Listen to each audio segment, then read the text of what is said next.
La radio-télé Vénus présente Info 5, le journal de la RTV. Des informations bien traitées, touche à tout. Justice, santé, culture, économie, environnement. Du mardi au vendredi à la mi-journée. Reprise 9h PM. Sans oublier notre revue de la semaine tous les samedis soirs. Info 5, le miroir de la cité christophienne. Bonsoir et bienvenue à Info 5 pour ce vendredi 9 août 2013. Au sommaire de cette édition, mesdames et messieurs, l'ambassadrice américaine accréditée en Haïti visite le Nord pour 2 jours. Et puis, dossier justice, l'affaire Belangelo revient sur la scène dans une correspondance. Le cabinet Lecomte demande au directeur du MNFP, Justin Métellus, de presser Maître Belangelo de transférer son école dans un autre local avant la réouverture des classes. À Madeleine, plusieurs personnes ont été arrêtées par la police nationale dans la nuit du mardi soir à mercredi matin, suite à une manifestation des membres de la population contre l'avocat Gérard Septimus. A tout de suite, mesdames et messieurs, pour le développement de ces titres et de bien d'autres. Info 5, le journal de la RTV. De Réchef, mesdames et messieurs, voici le journal en détail. Nouveau rebondissement dans l'affaire opposant les avocats de Belangelo au cabinet Lecomte. Dans une correspondance en date du 17 juillet 2013 adressée au directeur départemental nord du ministère de l'Éducation nationale, le cabinet Lecomte lui demande de contraindre Maître Belangelo à transférer son école située à l'angle de la rue 18I dans un autre local. Selon Maître Lecomte, le professeur Belangelo s'établit sur un terrain qui n'était à aucun moment de la durée sa propriété. Maître Lecomte fonde sa demande sur un arrêt rendu par la Cour de cassation, rejetant l'appel produit par le professeur Belangelo contre le huissier pour faux. L'homme de loi dit espérer que Justin Métellus va prendre cette décision dans les meilleurs délais. Cap-Haïtien, le 17 juillet 2013. Au directeur régional du ministère de l'Éducation nationale et de la formation professionnelle, Maître Justin Métellus en ses bureaux rue 15L et M en ville. Honorable enseignant, veuillez trouver attachées à la présente les copies de l'arrêt de la Cour de cassation rendant Maître Belangelo irrecevable de son pourvoi exercé contre l'arrêt de la Cour d'appel du Cap-Haïtien rendu le 20 décembre 2011. La copie d'une requête adressée au bâtonnier Maître Debroïsa Villemar au fin d'aboutir au nom de l'ordre public à l'infliction d'une peine disciplinaire contre le maître Wilson Merville, Gostin-Paul et Belangelo lui-même, et la dernière adressée au doyen du tribunal de première instance datée du 15 juillet écoulé. Alors, monsieur le directeur, vous êtes comblé de moyens pour adresser une lettre ouverte à Maître Belangelo, enseignant avocat, lui ordonnant de transférer son collège hors de la masure qu'il a construit sans droit, ni titre, ni qualité, au fait d'enseigner le vol et la façon de rédiger de faux titres à partir d'un procès verbal d'apprentissage clandestin. Dans le même délai donné au doyen, dans la lettre subventionnée, et ce pour vous éviter d'être actionné en justice à l'instar du second maire Jean Guichet-Renfant comme complice de spoliation en vertu de l'article 6 du décret du 30 novembre 1983. Assurer que la copie de la présente ne sera pas expédiée au ministère de l'Éducation nationale et de la formation professionnelle, vu votre fonction et la campagne d'honnêteté que vous menez autour de votre personne régulièrement à la radio, je reste l'inflexible Maître Henri Lecomte AV. Signifié par moi, Joseph Bossuet, huissier au tribunal de première. Plusieurs personnes ont été arrêtées dans la nuit de mardi à mercredi matin par la police nationale à Gata, petite localité de la 3e section communale du Cap-Haïtien, Petit-Anse. Selon des membres de la population, ces arrestations sont intervenues quelques heures après avoir manifesté dans les rues pour dénoncer les manœuvres de l'avocat Gérard Septimus de les déguerpir. Des manœuvres qui, selon ces personnes, n'ont aucun fondement. Il continue d'exiger de Maître Gérard Septimus son retrait de cette affaire. Ils ne pas mettre la pollution dans le rôle. Nous-mêmes, nous ne pas dormir comme ça. Pour nous, nous avons ça qui finit. Ça finit à la seule. Premièrement, nous devons voter M. Matéli. Nous ne pouvons pas voter M. Matéli pour nous dominer la réunion de bois. Actuellement, dans tout le département, c'est seul Tasso qui fait tout problème. Tasso met tout parler dehors, ni fille que garçon a passé au misère. Nous allons rester petit comme ça, après de prier, nous que les jours à dormir. Mais seul Tasso, nous devons se mettre les potes, pour essayer de dire au monde ça. Pour essayer de dire au monde ça parce que nous devons débattre, c'est nous devons un soulagement. Actuellement, on est là, on ne va pas combattre le capitaine de ça. Puis Tasso a crasé comme un levé, puis M. Matéli va dire ça. Nous demandons pas pour souffler M. Matéli, dis un mot pour essayer de dire ça. Parce que Tasso menace nous, nous avons chargé moyen pour regrouper nous, membres nous, c'est pour ça qu'on attaque nous, nous avons aussi, nous avons attaqué partout contre le département noir. Mais nous-mêmes nous décidons de tout, nous ne pouvons pas garder ça comme ça. Mais c'est pas de dire, la parole pour vous. Mais Tasso dit qu'on a équipe très fort, Tasso dit que ça c'est pas vrai d'affaires. Les gens qui font ici, c'est pas vrai d'affaires, il dit pas qu'on bague l'affaire et Matéli beaucoup moins de lit. C'est Tasso même. Matéli va au courant, il dit.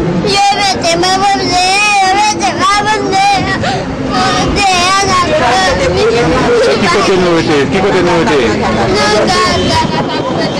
C'est qu'est-ce qui mettait maman dehors? L'état d'insalubrité du principal abattoir de la commune de Cap-Haïtien inquiète plus d'un. Odeur nauséabonde, déchets de toutes sortes, bâtiments mal entretenus traduisent la réalité du seul abattoir de la métropole du Nord où mouches et autres insectes règnent en maître. Le directeur de cette institution, Charles André, se dit conscient de l'état déplorable de l'abattoir. Charles André appelle au secours des dirigeants de la municipalité du Cap-Haïtien en vue de nettoyer régulièrement l'abattoir. C'est Charles André, responsable directeur, par la façon l'abattoir, là, c'est comment on comprend une condition ça? Bon, pratiquement, l'abattoir a été ouvert en 2001. Là, ça n'a pas fait ouvrir l'abattoir. On définit le abattoir, c'était un bel abattoir. Mais après, les jours peuvent venir chuter, ils ont été venus chuter, l'abattoir qui a commencé à dérouler. Quand j'ai fait près de 5 ans, ils ont géré. Ils ont venu descendre net, mais après, on est là. Mais ils ont venu passer près de 2 mois pendant l'abattoir. Bien que nous ayons déjà nettoyé dans ce moment-là, mais c'est un problème que je vais aller qui permet de nettoyer. Mais ça, on fait un peu d'intervention pour savoir si tu as nettoyé dans ce moment-là, il n'y a pas encore capable. Peut-être que pour quelle raison qui fait qu'on nettoyer. Il y a plein de l'eau, de malpropriété. D'abord, vous-même, c'est qui mécanisme qui mettre l'équipe plus rapide pour améliorer les conditions. Bon, pratiquement dans le moment qu'on est là, l'abattoir est ouvert avec toute baïnette. L'eau, toute baïnette qui vient de tous les conseils de panneaux solaires qui parlaient là, qui étaient alimentés en dedans avec l'eau. Mais ils étaient venus brûler, tout ça, ça de chuter pour eux, parce que vous êtes venu de chuter à l'abattoir. On ne va pas prendre qui est ça, parce que c'est pour eux, on ne va prendre qui est ce côté de l'autre côté. On va voir, c'est des chuter, ils ont des chuter, on va voir qui est ce qui pour eux. Tout le panneau solaire, qui problème sorti bon, plus gros problème il y a 16 employés. Ici, on a un cap nettoyer le canal là qui permet au moment là où on 40 ans parce que c'est beaucoup côté 40 ans. 16 employés, la fête qu'on paye 30 000 là qu'on a envie de faire payer 100 gouttes. Il n'y a pas qu'à gérer dedans. Mais moment chef pour filer là, c'est n'importe quoi pour filer. Là, nous donnons ça, nous disons près de 11 900 piastres pour payer chaque samedi en par le compte plus les frais. Bagaille pour approuver, les filles, les bagailles, ça veut dire même $20, il n'est pas capable même. Chaque fois que nous payons $20, c'est même qui fait ça, malgré ça, qui est de l'aller au pays parce qu'il y a un service. Vraiment, oui, il va gagner. Pourquoi des services qui font quand il n'y a pas de payer? Chaque fois qu'on va payer, il ne pas payer, le routier, il va faire un tarot. Bon, voilà, vous m'avez. Il ne faut pas de services qui font pourquoi il y a moyen pour faire les toilettes dedans. Donc, comme nous, on peut parler ensemble avec Maïsra, lui-même, le secrétaire d'État qui l'a tout envoyé. Il était allé, mais il était dit à retourner. Parce que c'est le docteur qui l'a surtout qu'après des inspecteurs pour qu'ils viennent récupérer les papiers avec Caleb et Fio. Donc, nous ne pouvons pas connaître. C'est après nous, qu'on est là, nous pouvons connaître ça parce que nous disons film qui va y sur la bateau. Notre directeur a affiché nous qui marqué là, nous avons bœuf 150 gouttes, cochon 80 gouttes. cabrit 30 gouttes. Est-ce que l'affiche a respecté? Non, il va respecter. Parce que quand on y a 50 000 euros pour lui parce qu'il dit pas qu'il y a un camion qui a popé. L'été qu'on paye 16 € là, c'est l'été qu'il y a un camion, c'est sur un petit feu d'eau. Le petit feu d'eau, c'est sur la rabatteur qu'on paye 16 € là parce que le petit feu d'eau, c'est machine là. Là, il y a tout balayé. C'est ça, moi, je connais la tête. Ah, bon, pratiquement, on y a la preuve. Comme moi-même, je suis journaliste, même si on emploie Amérique haïtien. Donc, problème de Kabagaï, moi-même, c'est pas des femmes haïtiennes, mais Dieu qui me connaît pas de moyens.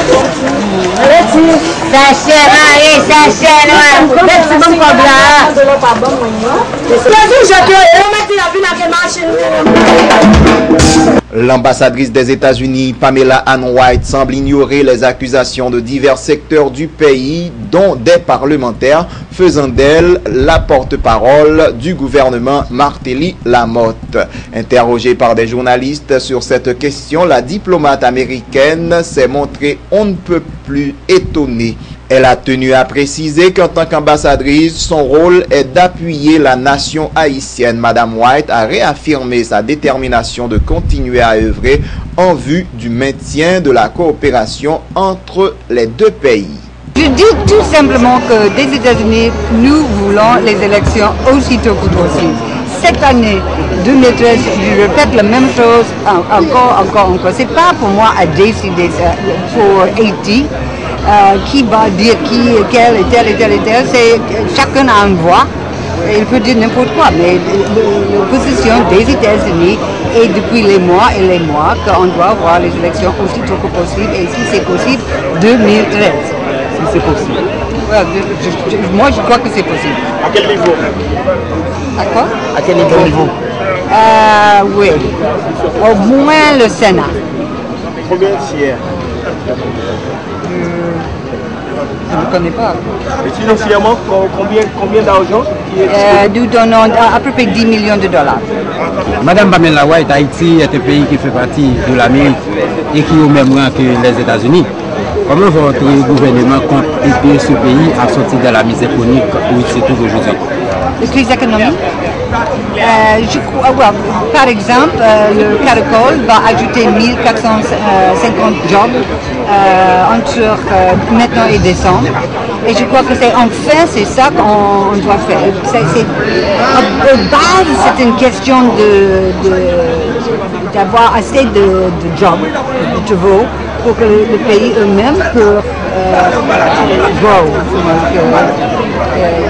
Parce que vous savez, si les gens peuvent travailler, ils peuvent acheter des choses, ils peuvent faire les recettes, ils peuvent payer les taxes, etc., pour qu'il y ait assez d'argent pour faire des choses importantes pour les gens, pour les peuples. Madame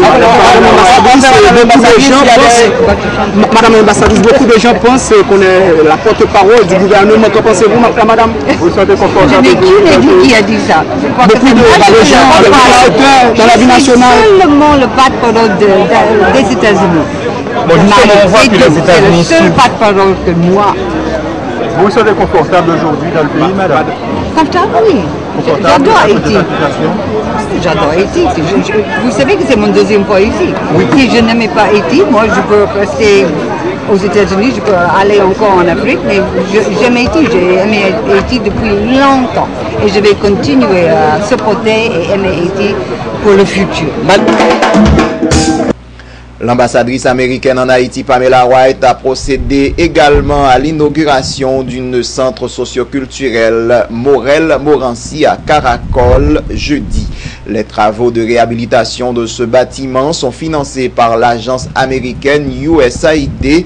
Dans son allocution de circonstance, le directeur de ce projet, le révérend Père Joseph Francisque du village, en a exprimé son contentement. Selon lui, ce centre d'attraction vient contribuer à résoudre divers problèmes sociaux que confrontait la communauté caracoloise. Pour vous dire merci pour ce beau cadeau. Ce centre culturel est le signe de la générosité du Seigneur envers nous et le signe de la coopération du gouvernement américain à travers l'USAID qui montre, c'est la fierté de notre solidarité. Pour le gérer en beau-père de famille, nous avons une équipe dévouée, solide, pouvant assurer sa pérennité. Mesdames et messieurs, l'inexistence d'aucune structure d'encadrement permettait que la délinquance juvénile bat son plein à la commune de Caracol. On constate chaque jour des fillettes de 12 ans portent des grossesses précoces, souvent non désirées, et le nombre grandissant des familles monoparentales. Le centre culturel Morel-Morancy est là pour pallier à cette situation et donner un appui psychosocial, surtout aux jeunes qui ont été victimes directement ou indirectement dans le séisme du 12 janvier. Pour sa part, Pamela White pense que l'existence de ce centre socio-culturel à Caracol fait présager un meilleur avenir pour cette commune. La représentante des États-Unis en Haïti promet qu'elle ne va pas lésiner à apporter son appui au moment opportun à cette communauté dans ses différentes initiatives. Madame White encourage les riverains à s'unir dans l'intérêt de la zone, arguant que c'est la seule façon de parvenir à un sauvetage collectif. Suivez son intervention. Pas plus mal pour moi, comme je voulais dire. Je n'ai pas tous les noms des joueurs importants aujourd'hui, mais merci d'être venu, chers amis, honorables invités. Petit oiseau fait niche-lit. Et d'après sa map gardée, Nan Caracol, niche a grandi vite. Ce centre communautaire n'est qu'un exemple des changements qui s'opèrent ici. Le peuple américain supporte le développement de Caracol de plusieurs façons, y compris avec la réhabilitation de la mairie, le terrain de foot, les marches publiques, du tribunal de paix, la construction de nouveaux commissariats de police et de l'électrification de Caracol.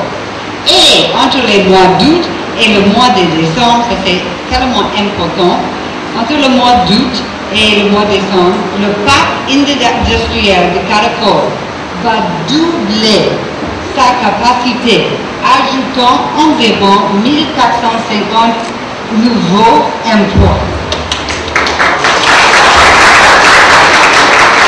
Je pourrais continuer à énumérer des autres projets, mais ce que je dis est que nous sommes engagés à construire le NID ensemble avec vous tous. Nous ne pouvons pas, nous ne devrions pas le faire sans vous. Parlons de ce centre communautaire, nous sommes fiers d'avoir supporté Caracol dans le projet pour avoir une place publique où les gens et la communauté peuvent se rencontrer pour parler de ces changements, pour exprimer leur inquiétude et de discuter sur des projets de développement dans le futur. C'est ce jeudi 8 août 2013 qu'ont été inaugurés les travaux de réaménagement des locaux de la mairie du Cap-Haïtien. Ces travaux ont été financés par MINUSTA et USAID. Dans son allocution de circonstance, l'agent intérimaire de l'exécutif Jean Renaud a estimé nécessaire l'exécution de ces travaux visant le renforcement des pouvoirs locaux. Il en a profité pour formuler une demande d'appui à la formation de techniciens en faveur des collectivités capables de les rendre aptes à participer au développement du pays. Avoir un beau palais municipal flambant neuf de la deuxième ville du Cap-Haïtien est très appréciable. Mais encadrer nos cadres, nos techniciens, pour les mettre au pas avec la nouvelle technologie, conduisant vers la mondialisation pour un rendement optimal en renforçant nos ressources économiques et financières pour mieux servir la communauté capoise, en exécutant des projets de développement durable au bénéfice du peuple.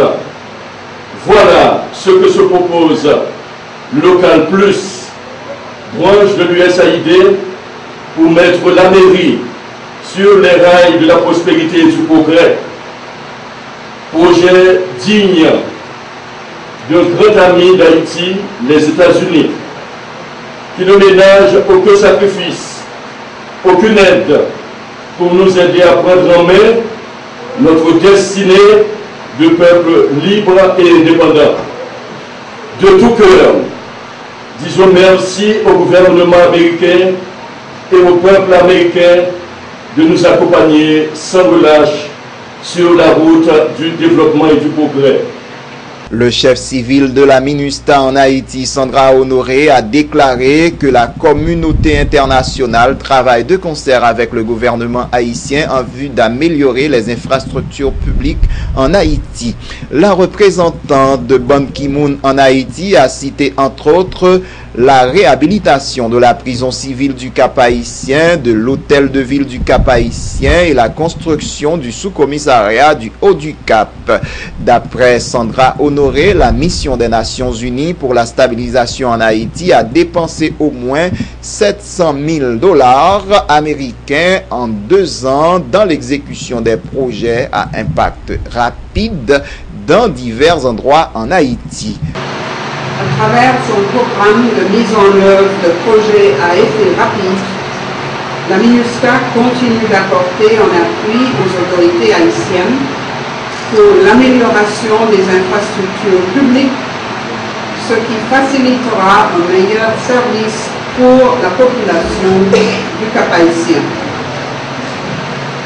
C'est dans ce sens qu'en plus du projet de réhabilitation du bâtiment de la mairie du Cap-Haïtien, que nous avons financé la construction du sous-commissariat du Haut-du-Cap, d'une salle des juges au tribunal de première instance du Cap-Haïtien, du centre de traitement de choléra à l'hôpital Justinien, la réhabilitation et l'extension de l'hôpital Fort-Saint-Michel et de l'entrée historique Barrière Bouteille, le ravalement des façades de la rue 19, le renforcement de la sécurité à la prison civile du Cap-Haïtien et l'installation de 11 feux de signalisation dans la ville.